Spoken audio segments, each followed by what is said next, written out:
Good evening, everyone, again, and welcome to the London Review Bookshop. We're delighted to have as our guest author Geoff Dyer to talk about his latest book, The Last Days of Roger Federer.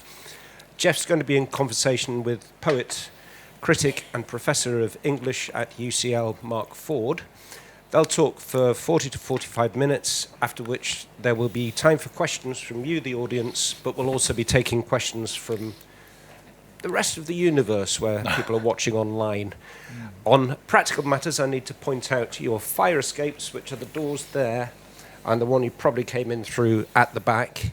Ask you to switch your mobile phones to silent, and when you rush to the front of the shop to buy all these wonderful books we have on display, make sure you don't kick your wine glasses over, and if you do, let us know straight away so we can sort it out. With that out of the way, please join me in giving a very warm welcome to Geoff Dyer and Mark Ford. Great, thank you. Thank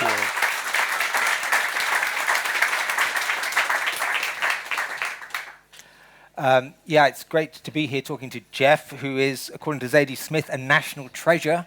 What's it like being a national treasure? Well, I don't think I think I've now moved up to international treasure status. Yeah. So you don't feel. She's suggesting your Englishness in that, and you had a book called Anglo-English Attitudes. Yeah. So might that not sort of queer your pitch a bit if you're international? Maybe. Yeah. I like that. What was Larry McMurtry's preferred way of describing of himself, a sort of minor regional novelist. Okay. So I think there's got to be an element of the specific and the local if you're going to achieve universality. So how has California changed your attitude to things? Yeah. Oh goodness.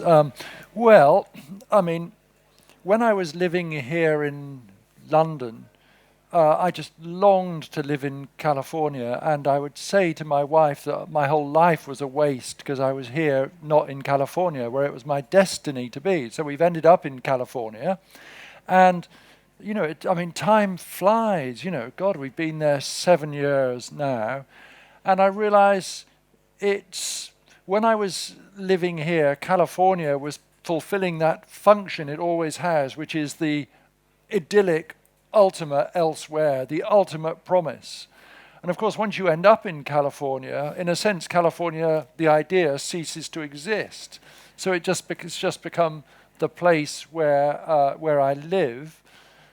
And I fear I'm going to go to my grave as this perennial malcontent, because now that I'm there, I now look back on, England, which is really in poor shape in lots of ways, but at the same time, I can feel the mythic attraction of this Blakean Jerusalem, so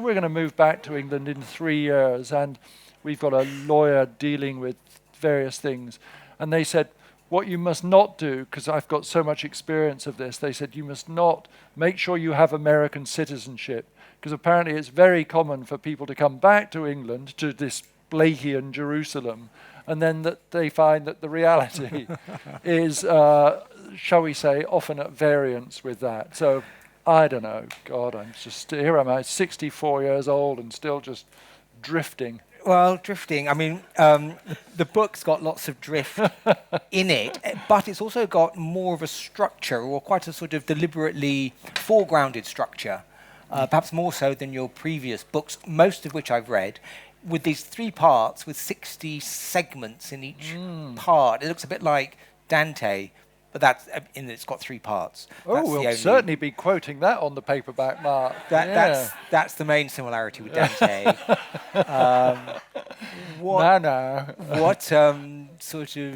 How did that form evolve? Yeah, well, first of all, I think if I were asked to boast about what my great strength as a writer is, I would say it's structure. I think they've all got, the ones that appear unstructured have really great, I know there's been a number of things of people saying it's just a chaotic ragbag of stuff, but yeah, I would be happy to talk about the structure. And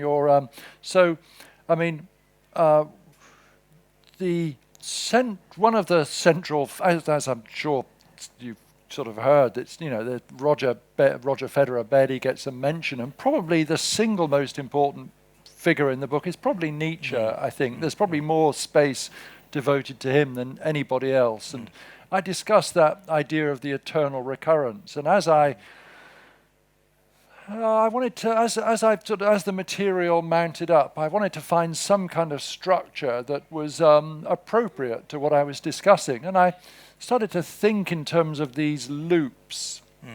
Because, of course, the eternal recurrence, it goes round and round. And there's a section where I talk about that great piece of music that some of you will be familiar with, William Basinski's Disintegration Loops. And at one point, I was going to have this subtitle, 3 Disintegration Loops. Anyway, so I thought I'd just have these sort of loops of things.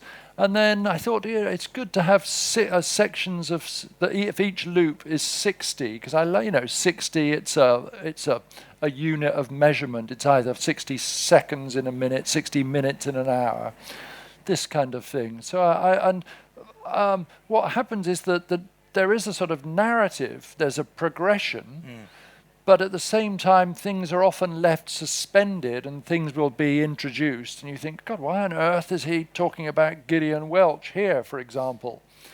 And then, we don't hear anything more about her until we end up in Turin, where, of course, Nietzsche famously spent his last sane days. And then, Gillian Welch is she's reintroduced with a purpose. Anyway, so the loop thing is there, but then something additional goes on, which I think it's worth mentioning. I say very early on in the book that the best filmic representation of the idea of the eternal recurrence is probably that 24-hour Christian Marclay film, The Clock, because it's just this, if there was a place where they had it on permanently, it would just be this one-day loop over and over. 24 hours, 86,400 seconds. I mentioned that at the beginning. And then in the postscript to the epilogue to the book, which I added precisely because Nietzsche was such an insane adder of postscripts and epilogues to his books, I just talk about the way that this book, which is exactly 86,400 words, and it is. And I liked the idea that the book would have the same number of words as there are seconds in the day, just as a way of further sort of tightening the connection between the content of the book and the form that it's achieved. That is quite a Newlipian kind of style. Well, except it's not, because I really don't like those Olympian kind of games, which are always have a quality of the laboratory experiment, sort of the white lab coat about them. Whereas I felt this was something that emerged from the material rather than being imposed on it. Yeah. Although at a certain point, of course, I was, it became very, very tricky, because it was okay when it was as a Word document and there was lots of back and forth with the copy editors. But then once we went to the proof stage, which meant I was seeing proofs on Adobe, whatever it is, there's no word count on Adobe. So that was really, then I was getting into some quite confusing, I wouldn't say maths, but let's say arithmetic. You've cut the mot juste. I mean, really, it was just, Anyway, it's just, so I liked that. And it's been a huge source of disappointment to me that not a single review so far has said, 86,400 seconds, 86,400 words, because I thought that was rather clever. You say Federer's not mentioned much, but he is in the title. So he's there in the title. I should say, Geoff and I used to play tennis on a fairly regular basis, and you did beat me once, didn't you? Well, come on, Mark. Oh, sorry, Geoff. Really, it's so low to wash your essentially already clean linen in public like that. But there is something, and you do catch it in the book, really poignant about the last days of a sports person, particularly a great sportsman like Federer. What is it that's different about Federer that made you want to put him in the title? How do you feel when you see him on court? What is it about Roger? Well, this was something I did write about a few years ago that I guess it was about, God, time flies, doesn't it? Maybe I'd always loved Roger, the way we all love Roger. And then about 4 years ago, I realized something extraordinary had happened, that I loved Roger even more than I used to. And I think it's because we got a sense then of how fortunate we were to be seeing him play. And I also liked the way that, I mean, Bjorn Borg famously retired when he was so young, and he said to John McEnroe, whether sincerely or not, that you're either number one or you're nothing. And that was sort of crazy. I liked, in the book, I talk about Tim Henman's much more balanced attitude to it when, he was being criticized by somebody. Henman was number 4 in the world, and he said, I was criticized by this guy who's not even number 4 in the bank where he works. So anyway, there was this phase, you'll remember, when Roger would beat everybody in the early rounds, and then he'd invariably be beaten by Djokovic, the Balkan wall of Djokovic's defense, or the swirl of Nadal. And, it was, he sort of came to terms with this because he liked playing tennis. Not only did he like playing tennis, he loved every aspect of being on the tour, flying around the world in his private jet, staying in these lovely hotels, being aware of just how loved he was by everybody. And he's just kept, that twilight period, he seemed to have come to terms with not winning. And then there was that extraordinary thing in 2017, I guess it was, when, he comes back from injury and wins 3 more Grand Slams. Yeah. And that was a year when I actually saw him play quite a bit. And, there I was seeing it. But there was another moment as well. So my friend and I got press passes for Indian Wells and the tournament in California. And as you'll know, that compared with, say, Nadal or Alcaraz, I mean, Roger isn't particularly sort of pumped up. He's got rather he's got rather scrawny arms, but then I realized there might be all sorts of titters from the audience as who am I to say somebody's got scrawny arms? Anyway, so we go to the press conference, my friend who's in his 50s, and I was in my 60s by then, and Roger enters the room. And my friend and I both went, because he was like this Greek god, and it was just to be in his sort of presence, and just the sort of, in addition, there was the way he played, which was, I suppose there's this thing, it's a very rare thing in sport. For a brief while when Roger was winning, there was this lovely satisfaction of feeling that the most efficient way to play, because he was winning Grand Slams, was also the most aesthetically pleasing.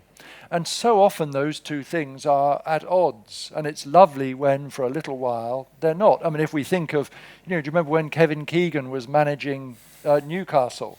And it was great fun watching that. It was glorious, but you felt that his buccaneering style meant they were destined to lose ultimately to Man United. So there was a lovely feeling of completeness when we were watching Roger. And now that he's pretty well retired, I'm not sure that I feel that my interest in tennis will never again be quite as intense as it was. There's a fragility to his both backhand and forehand on games as well, which is bizarre. I mean, it doesn't happen with Djokovic. He gets them all back. But that fragility, it is very sort of painful to watch when he goes off the boil. Yeah, but it's also, the fragility is built into that thing that we all loved so much, the single-handed backhand. So I have that simple thing that, it's changed. I was going to say I'll always support that whoever has a single-handed backhand. But actually then I came to hate Tsitsipas so much for that extended bathroom break against Murray, and I've changed my tune somewhat. And then, for that reason, the truth is, I mean, I promise you it's not me being sexist, but I had really little interest in women's tennis because the single-handed backhand has actually been extinct in women's tennis since Justine Henin retired. But then that kind of thing, which I think we were all caught up in, that extraordinary thing at the US Open, when Emma Raducanu was winning. And then, I just had this kind of incredible thing where just for a brief period, I wasn't missing Roger anymore. Yeah. She hasn't won much since. No, But there's an interesting difference between lateness and sports people who hit their peaks in their 30s whose careers often end in their 30s, and writers. Do you feel lucky to be a writer hitting your stride in your 60s? Well, to be still soldering on in my 60s, yes, but of course you're right. And I mean, there is a kind of link with Nietzsche here, actually, which I'll stress now because I think I didn't mention it enough in the book. I mean, so I talk about the way that, Boris Becker, we all think of him as, we thought of him as a slightly ridiculous figure. And then tonight, there he is. Maybe he's live streaming this event, in his jail cell, wherever he is, and he's having a shittier night than any of us here. But you think of that first moment when Nietzsche announces the eternal recurrence, when he says, this life, you'll have to lead it over and over again throughout all eternity. And he says, if somebody said this to you and you think of all the misery in your life, wouldn't you say, oh my God, that's so terrible? And then he says famously, but has there ever been a moment in your life so great that you would say to this demon who says this to you, you're a god and I've never heard anything more divine? Okay, well, so, Boris Becker has had moments like that, when he was very, very young, as a teenager winning Wimbledon. Those are moments of godlike greatness and happiness, which are way in excess of anything we're going to experience. And similarly, I mean, somebody who achieved an even higher level of greatness, Diego Maradona. Imagine that, winning the World Cup for your country, sort of single-handedly. And so there's that kind of thing there, and it's a question of whether those moments of almost inconceivable greatness can sustain you through the ludicrous years of being allegedly a sort of cultural attaché for the Democratic Republic of Congo and then ending up in jail. Yeah. And it does happen for writers too. I talk about Kerouac and the way that he became a kind of drunken buffoon. But I feel that, well, I guess the larger point I think is that the value of a life really can't be assessed chronologically. And for me, the kind of the daring and the wager and the triumph of Kerouac with On the Road meant that it doesn't really matter that actually he became this kind of, drunken idiot on talk shows. I was struck by the pain in quite a lot of your narratives, little vignettes. Pain, Kerouac, the pain that Andy Murray is talking about in that press conference in Sydney. Yes, yes, certainly. And your own tennis is bedeviled by pain these days, or? Well, I mean, it's, those of you who have already read the book and are feeling that you're now bereft of anything, you'll be pleased to know that there's this week in the New Statesman I publish an update on my an update about my elbow surgery.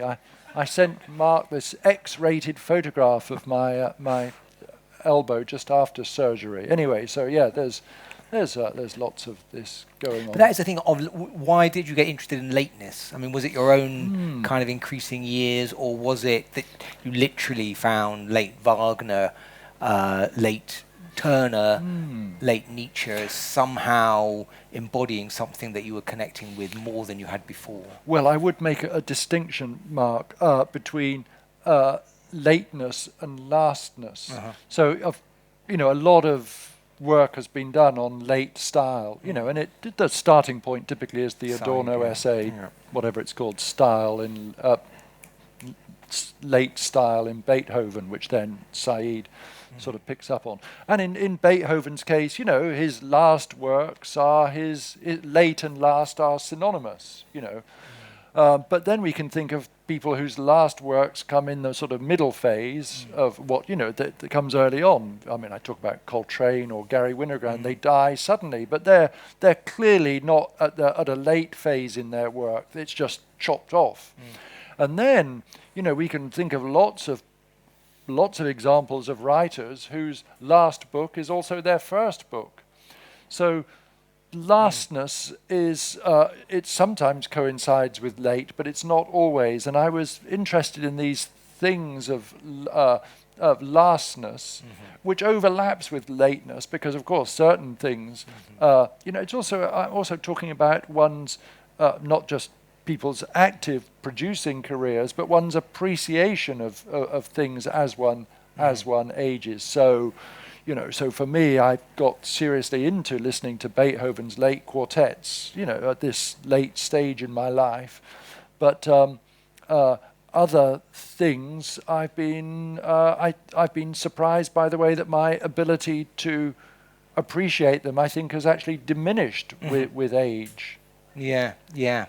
I mean, for performers, it's slightly different as well, isn't it? You depend upon the body. I mean, there's sports people, but there's also musicians. You talk quite a bit about late Dylan. And I probably have a higher estimate of late Dylan than you do. Though when you saw him in Houston and you felt... Austin, Texas. You felt it wasn't a great experience. Oh, no, it definitely wasn't. It was, that was a last experience for me in that I said, never again.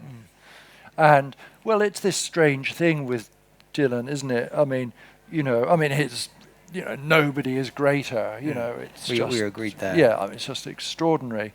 And then, people, he still tours, and I don't know why, since he doesn't seem to afford him any real satisfaction. And then, quite a lot of the time you'll encounter people, I bet many people in this room have seen Dylan in the last 10 years, and typically everyone says it was either awful or disappointing. But then weirdly you'll hear of some gig somewhere on this tour and people will say, God, it was amazing. He almost smiled, and the voice is somehow magically restored for one night only in Baltimore. Often only one song. Oh, right, one okay. And you feel that in a Nietzschean way is all redeeming, do you? Well, I used to sort of buy those bootlegs, and you'd get a sort of double bootleg with 40 songs on it, and one of them would be worth listening to. So that was 25 quid well spent. Right. Well, you see, I just don't believe it. I don't believe you, as to quote that line, because the voice is so shot. And, it's funny, because I have this kind of I have this idea that maybe, it's something, God, I know one shouldn't quote Bono, but, he was being interviewed in a documentary about Pavarotti in his last years, by which time his voice was in decline. And Bono said, people who talk about his decline, what are they doing? They don't, it's not just about the technical thing. He said, there's a sort of something richer about understanding going on. And, I'm drawn to the idea of, Callas after the voice is not so good, and Billie Holiday, all this kind of thing. So I'm kind of quite attracted to the idea of debility enabling you to access something higher than you could when you were in the greatest technical shape. But in Dylan's case, I find the music kind of dull, and it just doesn't do anything for me, except... none of those late albums have done it for me, except I found, and this is something again I mentioned in the epilogue, I found myself just listening maybe 100 times to that song, Key West. Key West is good. Yeah. Have you tried Working Man's Blues? Have you tried Working Man's Blues? I've given a cursory listen to, but then that song, Key West, it just got me back into that thing of that Dylan kind of, just that weird trance that a Dylan song can induce, even though, like all Dylan songs, it's got some absolutely preposterous lines in it. There's a lot about poetry in the book. Did you write poetry as a young person? Never. No. So, but you learned a lot of poetry off by heart. Yes, I did. And that stayed with you. Yeah. Could you give us some?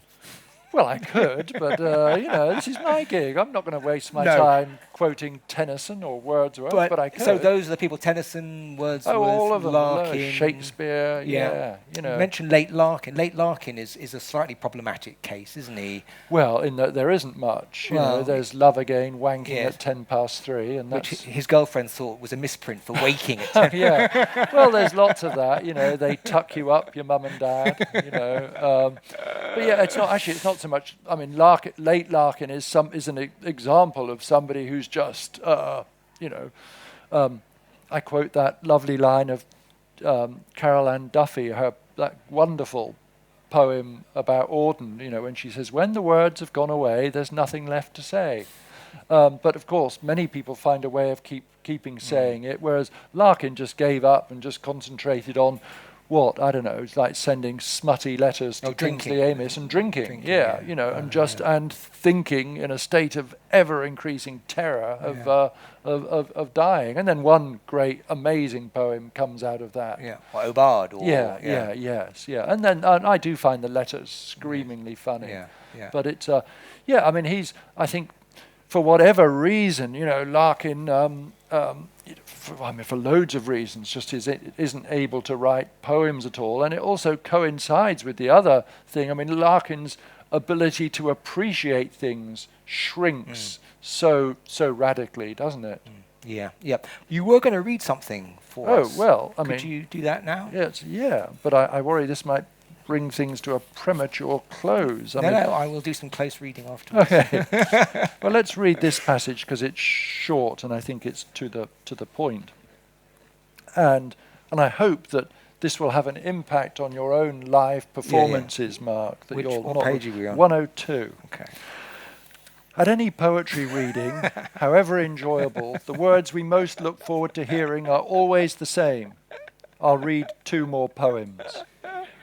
The words we truly long for are, I'll read 1 more poem, but 2 seems to be the conventionally agreed minimum.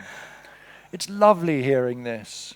You can feel a sigh of relief passing through the audience, especially if the previous couple of poems have been precedent-setting sonnets, clocking in at under a minute each. After long months in the sea of poetry, the shout has gone up from the crow's nest. Land! We're almost there. We've made it. Can practically taste the scurvy healing lager being poured in a bar afterwards. But then these 2 last poems turn out to be the opposite of the sonnets that had served as a double false dawn before the concluding multi-part epics, the felt duration of each is twice as long as the ring in the book. Which raises a question. Why did we come if, while being here, we would end up being so preoccupied by no longer being here? Could it be that our deepest desire is for everything to be over with?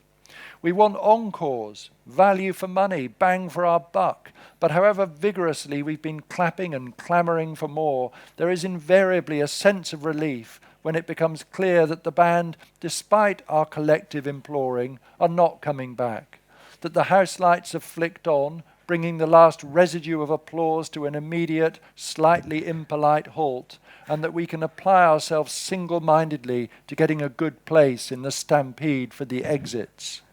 Beneath it all, writes Larkin, desire of oblivion runs. And is that not true of novelists when they read from their work? Oh well, they don't say I'll just read 2 more chapters. So there's but it really is. Do you say that yourself? No. Well, I did give a reading which I persuaded my daughter to come to, and one of the poets I was read with did say, "I will just read," and my daughter's face lighted up.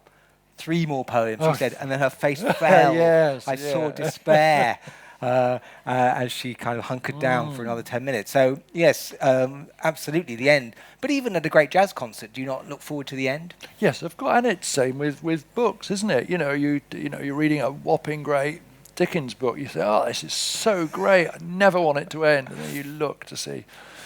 Oh God, still 300 pages of Dombey and Son to. Well, he was bored even by his own endings, and you could tell he was bored by the book by the time he got to the end of them. Yes, and then things like I talk about films, and I think we're all familiar with this. The way that with thrillers, you can pretty routinely walk out 15 minutes before the end because then it's just all killing and action and all this kind of stuff, and that's just a bore. It's one of the great things for me, one of the great revelations in my life when I realized in films punch-ups are always a total bore.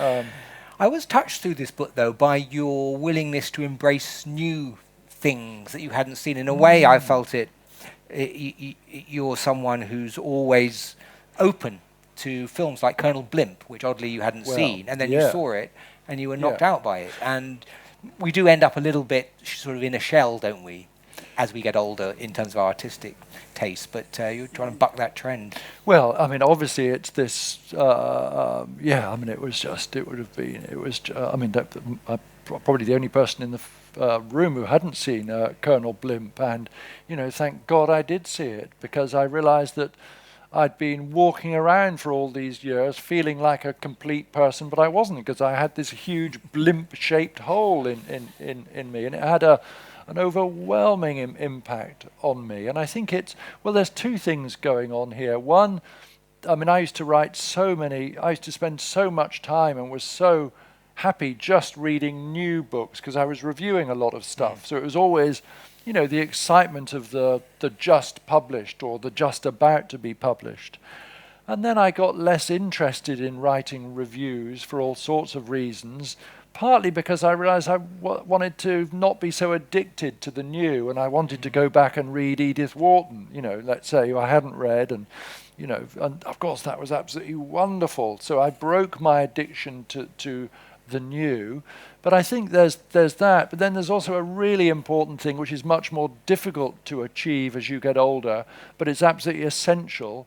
And I think so many writers have suffered from not doing it, which is that you've got to keep reading people younger than you. So it's easy for somebody of my age to read Edith Wharton. It's sort of, you could say it's on the way to dotage. Mm-hmm. It's and that's not to diminish Edith Wharton, but it's much more difficult to sort of think, oh yeah, God, actually I've got to read people who are half my age. Mm-hmm. I think that's.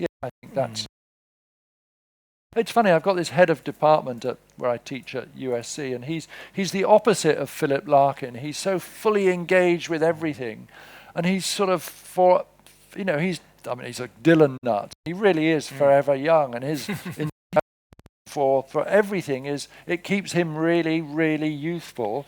And I can see the attraction of that.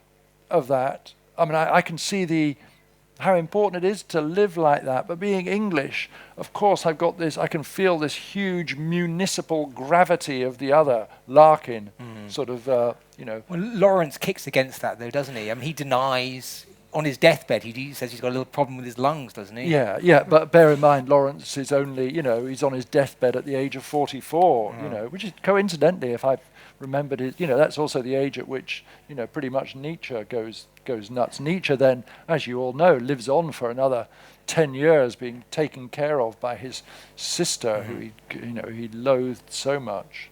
He said that the idea of meeting his sister again was the most frightening aspect of the eternal recurrence. So, how has your own style changed, would you say, great.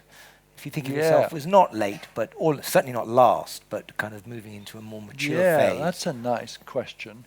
Well, I mean, in many ways, I really do think when I was really into jazz, as listening to it, and then I got into house and techno. So you could say that I immatured with age, and I think in a way that something similar has happened with the writing. In that it's okay to boast at your own event, isn't it? I mean, I just feel I'm so much funnier as a writer now than I was at the beginning, and I think because at the beginning of my writing life I was so under the influence, in a good way, of John Berger, and it took me quite a while for my own sort of voice to emerge from that. And my own voice is a sort of mixture of, serious stuff, because I don't just want to be a comic writer, but that kind of, I feel the flicking between serious and joking has become much easier.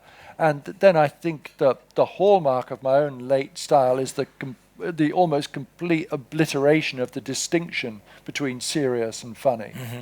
I really, I've come to like that. I feel very, that's what I feel. I'm much funnier now. That's the one thing that I'm certain of.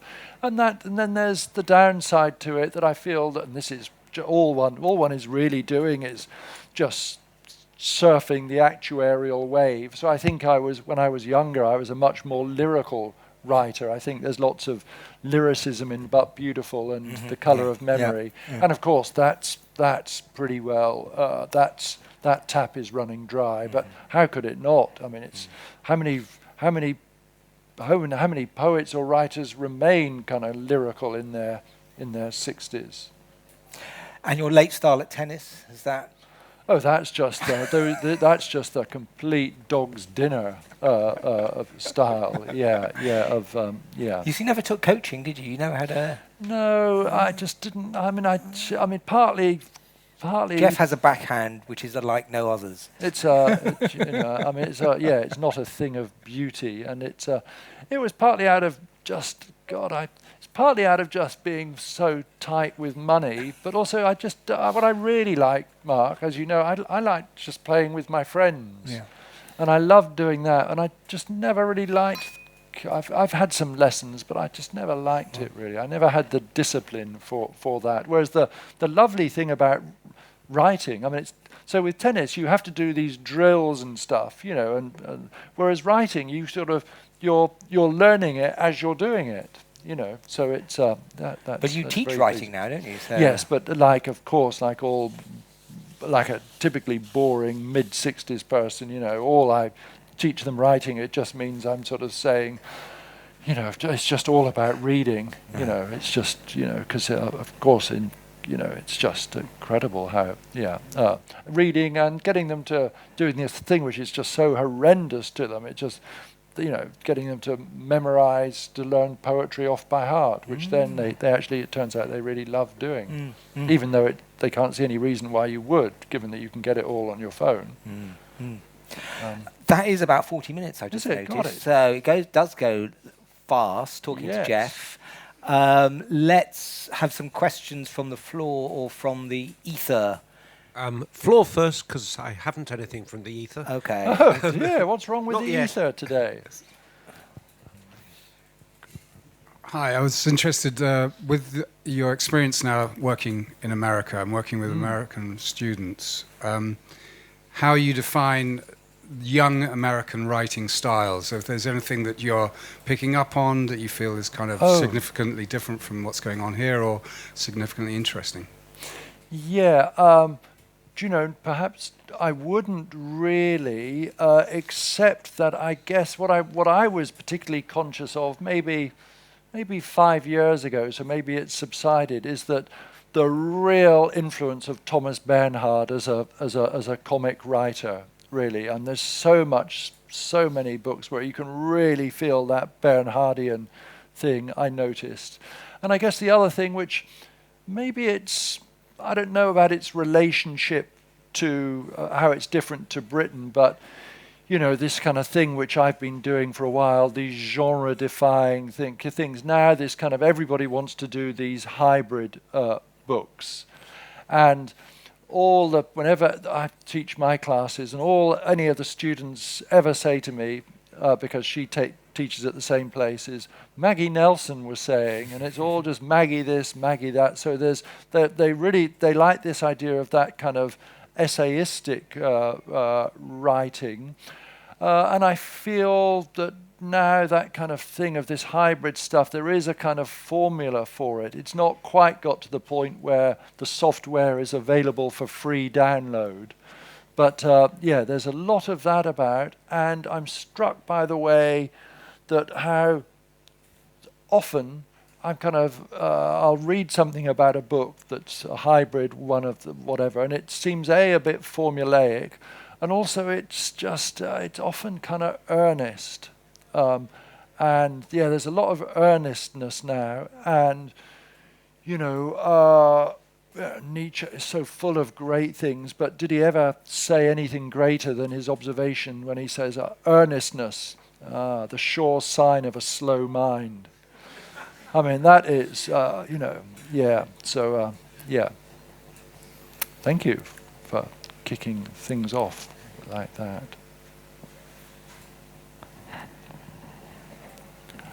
There's one over here. Yes, the hand went up and then it sort of went down again. I'm right in the corner. I fear this may be a slightly unoriginal question, but now you have a significant body of work to look back on. Do you have a favourite of your own, your works, and if so, has that favourite changed over the years? Oh, yeah. Well, do you know, I kind of have a fondness for many of them, really. But I think the Missing of the Psalm is important for me because it was the first of these. It was a real sort of mix of essayistic and all this kind of stuff, and it was, that means a lot to me. And then also, I mean, it was that book I did about Gary Winogrand a few years ago. That was important for me as well, partly because it was a beautiful object. It was, I don't think it even exists anymore. It was, they mean a lot to me. But also this book, I really, as my friend in Ireland, Rob Doyle, said of this book, he said, God, you really threw the kitchen sink at this one, didn't you? So I think at this moment, this, of course, has a special place in my affections because it's the most up-to-date sort of dispatch or bulletin about what's going on. And I think, and I also, could I say something else about one of the influences on it? When I was starting to think about doing this book, I read Adam Zagajewski's book, Slight Exaggeration. And have you read that, Mark? So he's he's dead now, but a sort of famous poet. But he did this book which didn't have any unifying subject, and I wasn't sure whether did these begin as diary entries or essays that he'd written, and it was just this thing, you didn't know what you were reading, and it was united by just this unwavering commitment to the life of the mind. And there were certain preoccupations he kept coming back to, Bach, religion, and so forth. But I liked this idea of the book being really just a container of the author's consciousness, that there's the notional subject, but the key thing is, yes, just the authorial consciousness. And that was, so that's why I think this is uppermost in my mind, yeah. Got one from the ether. Okay. Alice Jane asks, many writers seem to have doubts about the validity of writing as a way to spend a life, perhaps thinking they should be doing something more directly socially useful. You never seem plagued by such doubts. No, I don't. Although, goodness knows, I'm really grateful for everybody who drives a bus and does things like that. But I feel that the writing life has given me a sort of real, a fantastic life, which has sort of made the most of my. I don't have any qualms about that, even though I'm in danger of sounding rather solipsistic, I fear. There's actually a corollary or a supplementary question also from Alice James. I'm not sure if it connects. Do you think that you and Rachel Cusk should do an event together about D.H. Lawrence? Well, possibly, but I guess so. It's funny how, even since I did that event with Francis Wilson, that there's a lot. Lawrence is really, at long last, having a sort of revival. And, it's interesting. There's all these books coming out about Lawrence by women. I think that's partly, I feel sure of this, it's partly to try to make good the kicking that Kate Millett gave him. But I'm aware of how important Lawrence is to Rachel Cusk.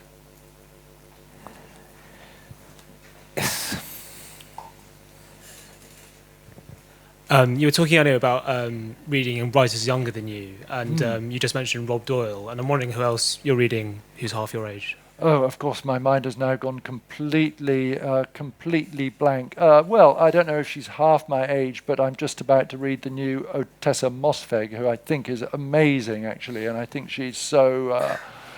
it's so far out what she does and so disturbing, although not Eileen. That was I share Otessa Mosfeg's own low opinion of that book. But I think The Year of Rest and Relaxation and the stories are fantastic. She's the person that's uppermost in my mind, I think. Maybe she's not half my age. Yeah. Oh, it's all going on in the corner here.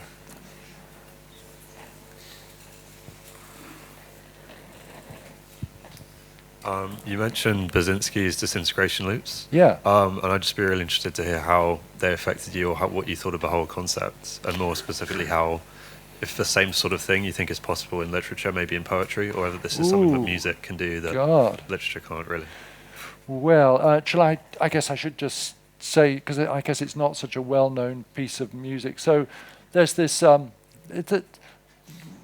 it's these disintegration loops. So what Basinski was doing, if I remember correctly, he was transferring some loops that he'd made of sort of muzak, really, from tape to digital. Is this right? And then as it was going through the tape head, passing through the tape head, he found that because it was old magnetic tape, it was slightly deteriorating. And what becomes very interesting, he extends, it's only a loop of about 10 seconds, I think. But each loop ends up lasting an hour, and it gradually disintegrates. It's the record of its own disintegration over this extended period of time. So from one moment to the next, you can't hear any change, but you're certainly conscious that this music that you were hearing at 1 minute in, by the time you're 30 minutes in, it's become really quite different, and it's so minimal. And it's really oddly compelling. I mean, it's really gripping, actually, and it's very, very melancholy and quite moving. And by the time you get to 50 minutes, it barely exists at all. And I found it really I guess I was getting it more and more into that kind of, I don't know what you'd call it, sort of ambient stuff anyway. And so I liked that because it had a sort of narrative, a weird narrative propulsion to it. And then the same person who recommended that to me, I then got into more sort of extreme minimalism. Then I was drawn to, by the same friend recommended that I listen to Eliane Radic. And that is music that is just barely even music. It's almost nothing. But it has this strange sort of power. I mean, it becomes really compelling, even though it's just a kind of oscillating wave, you know. So I like that kind of stuff. But at the same time, you know, I went to a Bill Frisell gig the other day in Los Angeles, and of course he's great, Bill Frisell, but it's, God, I found myself rather vulgarly longing for a power chord, you know, kerrang, you know, which of course Frisell is capable of doing but would never deign to do. I have one from the ether. It should be quick. From Patrick Feely, an instant opinion on Anthony Powell, please. Well, there's a section on Anthony Powell in the book, and it's not a critical consideration of Anthony Powell, but just briefly, you know, a few years ago, actually due to the lobbying of our mutual friend John Lanchester, I started reading Anthony Powell, and I read 5 volumes without any pleasure at all, and with a strong conviction that it was kind of really, really pretty much without any value. And then I gave up, and my father-in-law said, "Oh, what a shame you didn't stick with it, because it really gets going in volume 6." But, I'd given it 1,000 pages. Anyway, and then what happened next? Then there was that epic Perry Anderson two-parter in the LRB saying how great it was, And then with the lockdown, where we're all looking for long, absorbing books, I thought, I'll give it another go. And that time I only lasted up to volume 3. It seemed to have actually gone down further in my estimate. But I know Anthony Powell has has his admirers. And there's a nice little story in the book. You know, I think this is a story you've maybe heard before, that he was so snooty, Anthony Powell, that during one freezing cold winter when the pipes were burst at his house, you know, so he's really in dire need of the plumber to come round. The plumber comes round and asks if this is Mr. Powell's house. And so Anthony Powell, of course, says, no, there's no one of that name here. Sort of rather have the house flood than to answer to the name of Powell. Yeah. Has anyone here actually read the whole of The Dance, the Music of Time? Just And for... yeah, I mean it. Yeah, yeah. And the man behind you? Yeah. I mean, I'm not sure I'd read it again, unlike, say, Ian Rankin or something. Regularly, but yeah, I enjoyed it. Yes, it's The adaptation they did in the 80s, 90s on TV, pretty good too. yeah, it's That's your way, yes. yes, that's yeah. One of the things you talk about is bailing on things, though, isn't it? Is that something Yes, you've got quite. more kind of frank about? Yeah, but of course one never know. You know, maybe if I just stuck, you know, you never know if that conversion is going to occur. Your father-in-law's screen that suddenly picks up on it. But so you were enjoying it from yeah. So I think if you didn't like it by Volume 5, I wouldn't have gone back. So, no, well done for trying. Right. Yeah. It's funny. I just didn't get it at all. But I think that's that period. I mean, I think from, let's say, from 1930 to 1970, I think that's a period of English literature which is just so ripe for critical reconsideration. And you know, this is real. I mean, this is my being. This is belated zeal of the convert now, but you know, if when that happens, I reckon Elizabeth Taylor, whose reputation is kind of going up, she is going to emerge as just such a colossally important writer. And you know, all I'm doing now is saying what everybody since Kingsley Amis in whatever year it was has been saying, that she's so fantastic. And it's a very interesting case there, that these, you know, yeah, it's just, I mean, on the one hand, I feel her books have been in print for all these years. That's no mean achievement. But I think it's an interesting thing generally between the way a writer is perceived, and I think she's perceived partly because of the covers.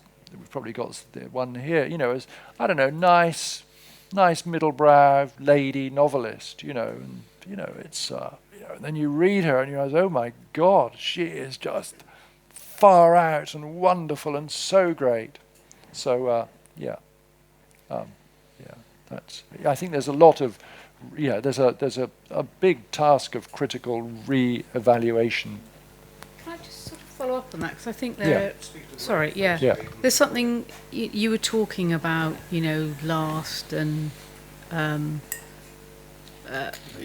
latest and then first, and I do wonder, you know, I haven't read your latest book, but I wondered, you know, where you felt the whole.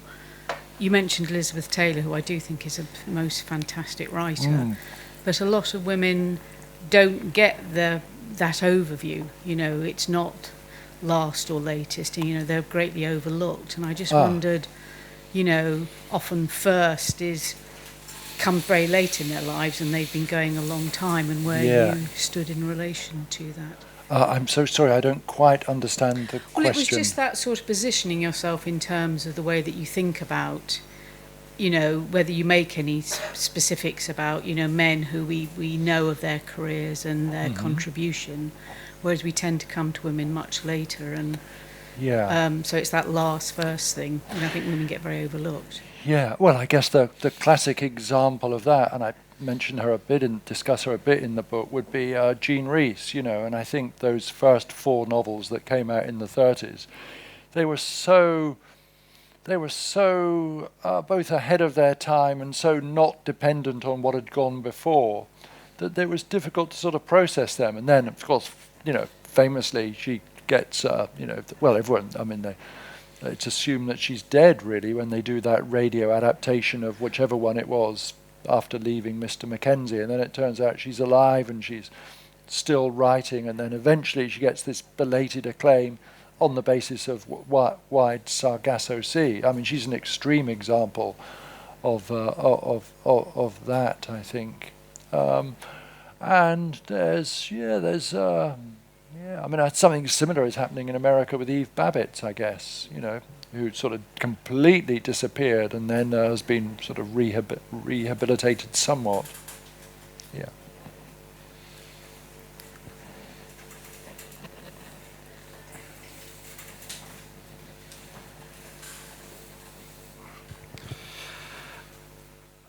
You mentioned tonight that you've kind of abandoned the distinction between serious and funny, and I think I heard you mention before that you'd previously abandoned the kind of fiction, non-fiction distinction. Yeah. And are those two things connected? Oh, I see. So this is I'm the abandoner of distinctions. I wonder. Maybe they are actually. Yes. And I guess stupidly in an edition of White Sands, I attributed this line. The opposite of funny is not serious. The opposite of funny is not funny. I attributed that to David Sedaris, who I think is incredible writer, but it was actually G.K. Chesterton who said that. And then fiction, non-fiction. It's funny. I'm sort of oscillating. I mean, because there's so much around of this kind of genre-defying stuff, of mixing stuff up.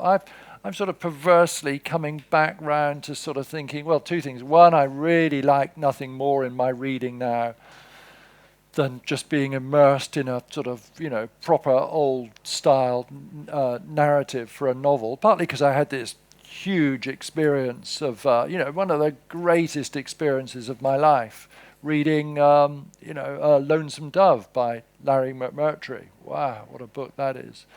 And I realized then just how much I liked that thoroughly traditional experience of immersion in a world that fiction gives you. And also I've really just I've spent so much time reading straight down the line, non-fiction, Anthony Beevor style, military history, which I'm very happy to say I spend an increasing amount of my time reading, even though my ability to retain what I'm reading is close to zero, actually. I mean, really, yeah. I think, let's put it like this. I don't spend a lot of time reading the kind of books that I write. Although I feel at some level that maybe, I don't know what the difference in our age is, but, Emmanuel Carrère, who's, I feel that, God, he and I were, if it weren't for Brexit, we could be sort of married, I feel, at some level. There's a real affinity there. And, he's even got his new book is even called Yoga, where I got there first with a longer title. I think. Yes, he does, doesn't he? And, yes, he and I'd be lying to you if I said that wasn't a source of some considerable satisfaction to me when he describes me as a writer he loves. Yeah, God, I really liked that. Yeah. Never thought much of his books up until that point. I don't think I've really read anything you've written about politics, but I wondered what you thought about the concept of lateness in relation to politicians, for example, Joe Biden. Oh, yeah. Oh, God, that's interesting, isn't it? Yeah. I don't have any thoughts on that, but, there was a time when, politicians were so old, and, those First World War generals, they're just so ancient. And then some of them, they had to then, they were already old and they had to come back as sort of, Pétain or whatever old he was in the Second World War, just really ancient people. And of course now, there was a time when Biden wouldn't have seemed particularly old. You'd have felt that he'd just, achieved the kind of necessary level of years for but now, of course, everything is, yeah, it's everything has become so much younger, and yeah, it's an extraordinary thing that I'm sort of. I think I'm older than Barack Obama, but what has he ever done? So yeah, I don't know. Yeah. I'd just say no. Actually, let's move on to that question. If that was a hand going up, wasn't it? Yes, to get me out of potential. Oh, and there's another. I can just see a few fingers there at the back. What exactly is wrong with earnestness? What's wrong with what? Earnestness. Oh, well, it's. I can only say that when I've ever been, until I read that line of Nietzsche's, I didn't know, and then I realized that whenever I'm on the receiving end of somebody's earnestness, I'm never very interested. That would be all. Yeah, yeah. Okay, there's that hand that we saw right at the back. Oh, sorry. Have you seen the new Top Gun, and how do you feel about that as a late or last? We know you're a fan of aircraft and aircraft carriers. Oh, okay, yeah. Well, I do remember loving Top Gun 1. And, yeah, will I go to see it? I mean, probably not, I think. Or maybe I will. I don't know, really. Is it going to be all... It depends, actually. If it's a lot of CGI... then I wouldn't. But if it turns out it's lots of actual filming of sort of actual flying, then I might. But I don't know. I'm more into the kind of, I'm keener to see the. So I know that's a thriller, but for me a really thrilling film was Kelly Reichardt's First Cow. That's my idea of some thrilling cinema. I'm not really into that other stuff. So. No, it's just, yeah, I think I probably wouldn't, yeah. That's an observation. But the microphone is necessary for even an observation. Well, there's a review of the new Top Gun that quotes you. Oh, is there? It says that... yeah. It says that you met just one person on the aircraft carrier who wasn't there because of Top Gun. Oh, that's right. Yes, that's right. So when I spent, that well remembered. That so when I spent this time on the aircraft carrier, an experience I loved, they all the pilots, they were there. They'd become pilots because of Top Gun, and I can't remember. Was it the woman who? She was the only one who wasn't there because of Tom Cruise. I think it was her. Yeah. And they all say, I mean, the pilots all said that, actually, it's much more, it's so technologically advanced, it's more like, they say, playing a video game than flying a plane. But yeah. I mean, just to go back to that, they've all absorbed the ethos of Top Gun, of the right stuff, if you like, But I always remember talking, and it's cool that it's because there's quite a few female pilots, and the men though they're all really, they're really just so, they're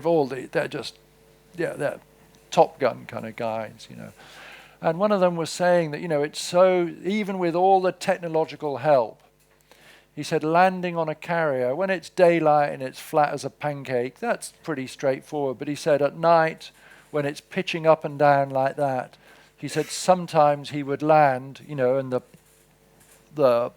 he'd catch the arresting wire, and it would come to a stop, and he said he'd just be there, absolutely drenched in sweat because of just the terror of what he was doing, because it's so dangerous still, And so, Thank you very much, Geoff Dyer and Mark Ford. Thank you, Mark. Cheers, Geoff.